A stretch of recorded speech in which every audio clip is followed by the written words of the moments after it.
Logan International Airport hummed with life that Monday morning. People in suits rushing to catch red-eyes, families hauling strollers and backpacks, the intercom voice droning out gate changes every few minutes. Richard Ellis stood out in the middle of it all like a sore thumb. 6'2" in a crisp charcoal overcoat, Italian leather shoes that never saw a speck of dirt, and a phone glued to his ear as he barked instructions to someone on the other end. He was used to moving fast, being obeyed, and having every door open just because he asked. But today, something was slipping, and the more he felt it slip, the louder he got. He was supposed to be wheels up on a private connection to Tokyo in an hour. His company was about to close a multi-million-dollar deal with a Japanese partner whose factory could make or break his next product launch. But somewhere between customs and the boarding gate, a paperwork glitch had blown the whole thing sideways. Now his foreign associate, a dignified older gentleman in a dark suit, stood beside him, flipping through pages he couldn't read, muttering in Japanese that none of the airline staff could follow. The translator they'd hired in a rush hadn't shown up. The translation app on Richard's phone had turned cargo shipment into milk shipment 3 times in a row. Nothing made sense, except that time was running out. A small crowd gathered near Gate 32. Travelers craned their necks over carry-ons, whispering as they filmed snippets of the scene. A tech billionaire losing his temper in an airport was good social media gold. Airline staff, young and helpless in their crisp uniforms, kept trying to calm him down. "Sir, we're doing our best." But Richard Ellis didn't want their best. He wanted this solved 5 minutes ago. He slammed his phone down on the counter so hard that the agent behind it flinched. A few feet away, slumped cross-legged against her carry-on bag, sat Emily Carter. 17 years old, hair pulled into a messy knot, a battered blue hoodie drowning her small shoulders. She'd spent the summer in Tokyo on a student exchange, scraping together her savings and a scholarship to study Japanese language and culture. Now back on American soil, she was exhausted. The overnight flight had left her fighting to keep her eyes open while waiting for her delayed connection home. At first, she tried not to listen. She focused on the gum stuck to her sneaker, the blinking gate sign, anything but the angry man whose voice bounced off the glass walls. But the words filtered through anyway. The broken app translations, the desperate Japanese businessman repeating cargo invoice and deadline over and over in a language nobody else understood. Emily's tired mind painted the missing links instantly. She glanced up, then quickly down. She wasn't exactly the type to butt into a billionaire's meltdown. Another shot made her flinch. The older businessman looked pale, helpless. Emily felt her chest tighten. Back home, her mom worked 2 jobs at a diner and taught her one rule. If you can help and don't, that's on you, Em. She sighed, ran her fingers through her hair, and zipped up her hoodie. She wasn't brave, but she hated that look on the older man's face. She stood, clutching her backpack straps like armor. She edged closer to the counter, slipping between businessmen in suits who glanced at her like she was in the way. When she got close enough, she cleared her throat. Nothing. Richard didn't hear her over his own frustration. She stepped forward again, gently tapped his sleeve. He spun around so fast she nearly stumbled back. His eyes were sharp, ready to cut her down with words for daring to touch him. "I can help," she said, voice steadier than she felt. Richard frowned. "What?" "I speak Japanese," she said louder this time. "I think I know what he's trying to say." For a second, Richard just stared at her, taking in the rumpled hoodie, the messy hair, the plain backpack. He almost laughed.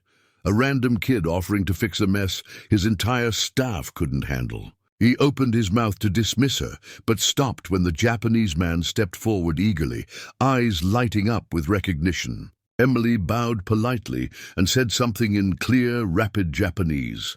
The man's entire posture changed. Relief, hope, trust. He started speaking, Emily nodding and translating in calm, perfect English. Richard's shoulders dropped half an inch.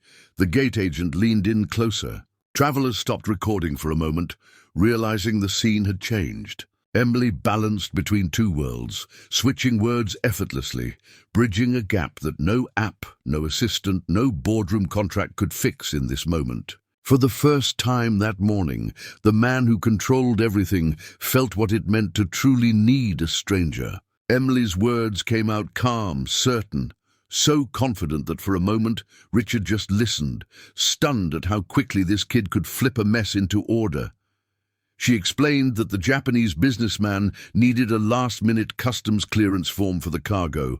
It had been flagged as needing a secondary inspection because of an incorrect code on the invoice. The older man, bowing slightly, handed her the crumpled papers. She turned them over, tracing a finger down the rows of kanji, murmuring the corrections softly in both languages. The gate agent, still wide-eyed, printed a fresh customs form and slid it across the counter. Emily spoke to the businessman, who nodded gratefully, then looked at Richard with something close to admiration. It was clear the man trusted her more than anyone else in that terminal.